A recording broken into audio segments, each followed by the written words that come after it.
Minsan may tao talaga na darating sa buhay mo na hindi mo malaman kung gusto ka o pinagtitripan ka lang.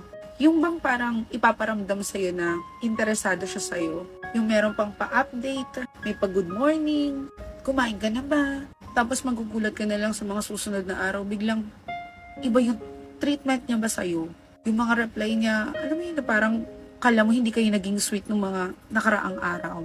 Huwag niyo paglaruan yung feelings ng tao. Kung ang hanap niyo pala ilibangan o kausap lang, ayusin niyo yung trato niyo. Huwag yung parang feeling jowa. Tapos pag na-fall sa inyo, bigla niyo na lang i-ghost. Ano yun?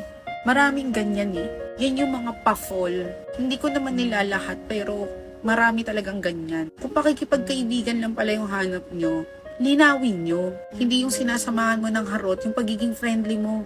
Huwag mong isisi dun sa nakakausap mo kasi hindi naman mafo-fall yan kung hindi ka nagbibigay ng motibo.